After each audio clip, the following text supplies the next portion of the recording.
और ये बात ज़हन में रखिए, दुनिया पर आने की एक तरतीब है, दुनिया पर जाने की वो लाजमी तरतीब नहीं है। पहले दादा आता है, फिर बाप आता है, फिर बेटा आता है, फिर उसके बाद बच्चे आते हैं। ऐसे कभी नहीं हुआ कि बाप से पहले औलाद आ गई हो। दुनिया पर आने की ये तरतीब है और ये तयशुदा मुनज़्ज़म तरतीब है। लेकिन दुनिया से जाने की ये तरतीब नहीं है कि पहले बाप जाए फिर ही औलाद जाएगी। बसा औकात बूढ़े बाप को जवां बेटे की मैयत को कंधा देना पड़ जाता है। तो ये दुनिया से कब कोई जा सकता है, मुझे और आपको नहीं पता। ये अमर मख्फी रखा गया है इसलिए ताकि हम हर लहजा मौत के लिए तैयार रहें। मौत के लिए तैयारी यही है कि हम तौबा की दहलीज पे खड़े रहें, अपने मालिक की हुजूर रुजू करते रहें, अच्छे अमाल का ज़ख़ीरा करें और किसी के हक़ हमारे ज़ुम्मे पर ना हो के हम क़यामत के दिन जो है वो पछताएं। किसी ने अगर किसी का हक़ गस्ब किया सिर्फ 3 पैसों के इवज़ के अंदर, क़यामत के अंदर ये करेंसी तो हमारे साथ होगी नहीं, ये तो हम यहीं छोड़ देंगे। ये माल, ये दौलत, ये बैंक बैलेंस यहीं छोड़ के चले जाएंगे। ये तो कफन भी मैला नहीं होने देंगे कि बांट लेंगे। जांदी वारी डरौना बने होते हाथ ना लांदे डर दे, जिन्ना लई तू पाप कमाए अज कित्थे नहीं तेरे कर दे। वो तो कफन भी मैला नहीं होंगे देंगे, बांट लेंगे। तो आखिरत में सिक्का रायजुल वक्त अमल होगा, तो फिर अमल लिए जाएंगे। तो जिसने किसी का एक टगा मारा होगा, 3 पैसे मारे होंगे, उसके बदले में 700 नमाजें जो बाजमात पढ़ी गई हैं वो ले ली जाएंगी। और जो लोगों के प्लाट हड़प कर गए हैं, रिश्वतें, ज़्यादतियाँ, जोर जुल्म और लोगों के साथ ज़्यादतियाँ और लोगों का माल हथियाना, खून न छोड़ना, अजियतें देना, तो किस तरह वो क़यामत के दिन ओहदा बरा हो सकेंगे। तो आज अल्लाह की रहमत के दर कुशादा हैं और उसकी रहमतें आवाज़ दे रही हैं, आजो पलट के मेरी रहमत के दरवाजे खुले हैं। अल्लाह अकबर। या अय्युहल इंसान मा गर्रका बिरब्बिकल करीम, ऐ इंसान पलट के आ जाते हैं, रब बड़ा ही करीम है। मुझे बताओ, यूं भी कोई आवाज़ देता है, यूं भी कोई पुकारता है? भागे हुए मुजरिम का ताक़ुब किया जाता है, कभी यूं भी प्यार से उसको बुलाया जाता है। लेकिन 70 माओं से ज़्यादा प्यार करने वाला रब पुकार पुकार के कह रहा है, ओ भागने वाले आजा पलट के, तेरे रब का दरवाज़ा खुला हुआ है। वो ये नहीं देखेगा तूने जुर्म कितने किए, वो ये देखेगा तू पलट के आएगा, आ गया है। और वो तेरे गुनाह नहीं देखेगा, तेरे आने को देख के तेरे गुनाहों को बदल के नेकियों में तब्दील कर देगा। जितना बड़ा गुनाहगार है उतना बड़ा नेकोकार बन जाए। आ तो सही, आना तो तूने है ही। फिर जो कफन में मुंह छुपा छुपा के आता फिरेगा, फिर जो तुझे लोग उठा के लाएंगे। अच्छा नहीं है कि अपने कदमों से खुद ही चल के आ जा, आज खुले मुंह आ जा, उसकी रहमतें तेरे इस्तेकबाल करने के लिए मुंतज़िर हैं। आज वो आवाज़ दे के कह रहा है, आजा मेरी रहमतें तेरी मुंतज़िर है। मा गर्रका बिरब्बिकल करीम, तुझे करीम रब से किसने मगरूर कर दिया? तकब्बुर में, रऊनत में मुब्तला हो गया, तू अपने मालिक की दहलीज को छोड़ गया। आजा पलट के, वो करीम तुझे बुला रहा है। और देख उसका रिश्ता कितना गूढ़ा है। अल्लाह जी खाला का, उसने तुझे पैदा किया है, वो तेरा खालिक लगता है। अल्लाह अकबर। यानी वो तुझे बुला रहा है जिसका तेरा रिश्ता इतना गहरा है कि वो तेरा खालिक लगता है। माँ को जो औलाद से प्यार है, दुनिया के किसी तराजू पे वो प्यार तोला जा सकता है? माँ की मोहब्बत का कहीं वज़न हो सकता है? आजकल ये आपके भी थोड़ा सा आगे गुजरें तो इतने बड़े तराजू गाड़ दिए गए हैं जहाँ पूरा कंटेनर तोल लिया जाता है। तो मैं दोस्तों को कहता हूँ कि आज इतने बड़े बड़े तराजू ईजाद हो गए हैं कि जहाँ कंटेनर तोड़ लिए जाते हैं, पहाड़ तोड़ लिए जाते हैं आज जदीद दुनिया के अंदर। लेकिन कोई तराजू ऐसा आज तक ईजाद नहीं हुआ जिस पर माँ के प्यार को भी तोला जा सके। उसके सीने में जो तड़पती हुई ममता रखी गई है, मोहब्बत का जो जहां आबाद कर दिया गया, उल्फतों की एक कायनात माँ के सीने में रख दी गई है, उसका नेमुल बदल क्या बदल भी मौजूद नहीं है। माँ जब बोलती है तो उसके लहजे में जिब्रील बोलता है। माँ जब मुस्कुराती है तो लगता है जन्नत की सारी कलियां खिल उठी। वो सीने में दर्द, वो दरक, वो मोहब्बत, वो कायनात, वो अनोखा प्यार जो औलाद के लिए रखती है, ये इतना प्यार माँ के सीने में पैदा कैसे हुआ? तो आपके पास एक ही जवाब होगा, इसलिए कि माँ ने औलाद को जन्म दिया है। तो मैं यहाँ आपकी तवज्जो चाहूँगा, जिस माँ ने औलाद को जन्म दिया है वो इतना प्यार करती है, तो जिस रब ने खलक किया है वो कितना प्यार करता होगा। मैं आपकी तवज्जो चाहूँगा, मुझे और कोई नहीं चाहिए, सिर्फ तवज्जो चाहिएगा।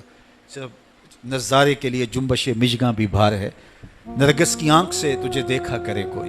तो मेरी आरज़ू ये है कि आपकी तमाम तर तवज्जो मेरी जानिब मबसूल हो। थोड़े वक्त में जिस शिद्दत की गर्मी में आप बैठे हैं मुझे इसका एहसास है, तो मैं चाहूँगा कि चंद बातें आप तक पहुँच जाए। तो जो माँ इतना प्यार करती है वो इसलिए कि माँ ने जन्म दिया है, तो जिसने जन्म दिया है वो इतना प्यार करती है, तो जिस रब ने खलक किया है वो कितना प्यार करता है। तो माँ की दहलीज छोड़ के बेटा भाग जाए तो माँ आवाज़ देती ना, पुत्र कहाँ भाग रहा है, आजा पलट के, इतनी ठंडी छाँव कहीं नहीं मिलेगी, इतना प्यार तुझे कहीं से नहीं मिल सकता, आजा पलट के। माएँ तो माएँ होती हैं और औलाद के लिए उनके सीने में जो तड़पती हुई ममता होती है और प्यार का जो एक आबाद जहाँ होता है वो एक अलग ही कायनात है, वो एक अलग ही जहाँ है। वो कहते हैं ना कि किसी ने कहा कि मैं तो तेरे से तब राजी होंगी कि तू अपनी माँ का कलेजा निकाल के लाएगा। तो वो बदमस्त आशिक अपनी माँ की आरजू, अपनी महबूबा की आरजू को पूरा करने के लिए इस अमल से भी गुजर गया और माँ का कलेजा चीरा और तश्तरी में रख के अपनी महबूबा के लिए उसका कलेजा ला रहा था। तो रास्ते में ठोकर लगी तो माँ के कलेजे से आवाज़ आई कि पुत्र सटते नहीं लगी। ये माँ के प्यार का रूप है, ये माँ की मोहब्बत के बिखरे हुए रंग हैं, ये छलकता हुआ उजाला और नूर और रोशनी है। माँ इतना प्यार करती है, अल्लाह अकबर। तो माँ को इतना प्यार इसलिए है कि उसने जन्म दिया और रब ने तो खलक किया दस्ते कुदरत से। तो माँ की दहलीज छोड़ के बच्चा भाग जाए तो माँ कहती है पुत्र आजा वापस पलट के। और जब बेटा पलट के आता है तो माँ सब भूल जाती है किसने क्या किया था। तो जो 70 माओं से ज़्यादा प्यार करता है उसकी भी आवाज़ें आ रही हैं, ला तक़नतू मिन रहमतिल्लाह, आजा पलट के मेरी रहमत से ना उम्मीद ना होना। मैं ये नहीं देखूंगा तू मुजरिम कितना बड़ा है, मैं ये देखूंगा तू मेरी दहलीज से पलट के आ गया है। तो उसकी रहमतें बंदे को पुकार रही। तो ये उठते हुए जनाजे, ये फैली हुई कब्रें और ये हमसे बिछड़ते हुए हमारे अहबाब, दोस्त, भाई, अजीज़, ये हमें बताते हैं कि मियाँ इस ज़िंदगी से, ज़िंदगी का मुतय्यन सफ़र काट करके तुम बिल आखिर अल्लाह के हुजूर पलट के आने वाले हो। उखरवी ज़िंदगी के लिए अच्छे आमाल का ज़ख़ीरा जमा करो और अपनी आखिरत की तैयारी करो। चूँकि मौत जब आ जाती है तो एक लम्हे का भी तकद्दुम व ताख़ुर नहीं होता। मौत एक कटल तयशुदा अमर वाक़ई और हकीकत वाक़िया है, बहर सूरत इसने आके रहना है। बल्कि अल्लाह ताला जल्ला शानहू ने इसको अचानक रख करके हमें हर वक्त मुस्ताद और फ़ाल रहने की तरगीब दी कि ताकि हम हर लहजा हर साथ अपने आप को आमादा रखें। किसी वक्त भी बुलावा आ सकता है और हम मौत की गाड़ी में सवार हो सकते हैं। अल्लाह अकबर। तो आइए मैं और आप अल्लाह की बारगाह में दुआ भी करते हैं और अपनी ज़िंदगी को बेहतर बनाने की मनसूबाबंदी भी करते हैं। जब लोग हमसे जुदा होते हैं तो हमें इबरत होती है कि हम भी जा रहे हैं। हज़रत याकूब अलैहिस्सलाम ने हज़रत इजराइल से अहद ले रखा था कि मेरी रूह कब्ज़ करने के लिए अचानक नहीं आना, पहले कोई कासद भेज देना ताकि मैं मौत की तैयारी कर लूँ। अम्बिया तो तैयार ही होते हैं, कुछ चीज़ें तालीम उम्मत के लिए होती। तो कहा कि जी मेरा वादा रहा। तो एक अरसे के बाद हज़रत इजराइल हाज़िर खिदमत हुए और कहा कि हुजूर मैं कब्ज़े रूह के लिए आया हूँ। फरमाया तुमने तो वादा किया था अचानक नहीं आऊँगा, तुम अचानक आ गए, कोई कासद नहीं भेजा। तो कहा हज़रत मैंने तो कासद भेजे थे। फरमाया मेरे पास तो एक भी नहीं आया।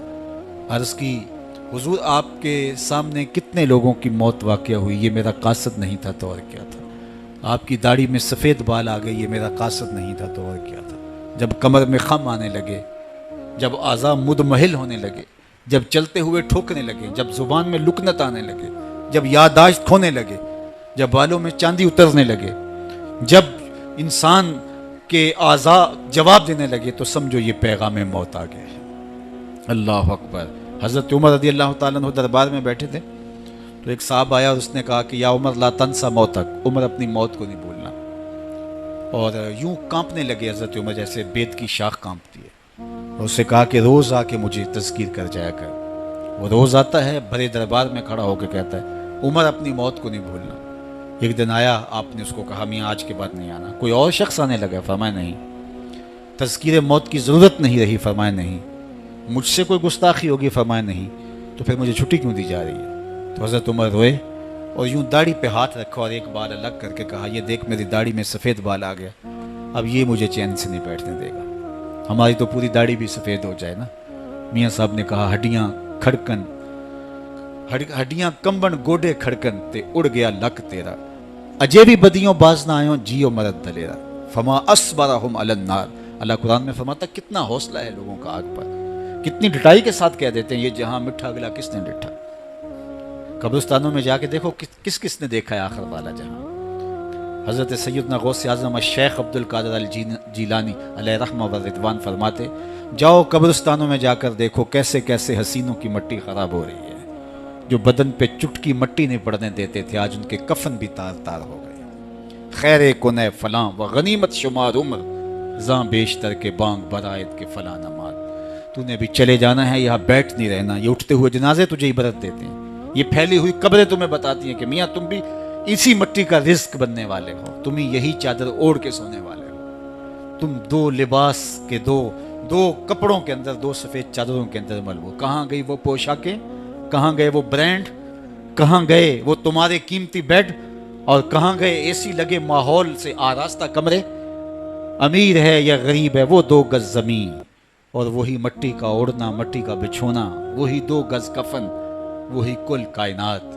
और वहां जो किए हुए अमल हैं वही सिक्का राइजुल वक्त होगा। तो कबल इससे कि वो वक्त आ जाए और फिर हाथ मले।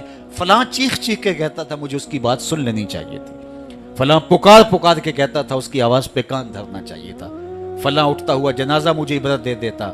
फलां बंदे ने मुझे ये कहा था, उसकी बात पे काश में अमल कर लिया होता। लेकिन उस दिन पछतावे से क्या होगा, आज का पछतावा कल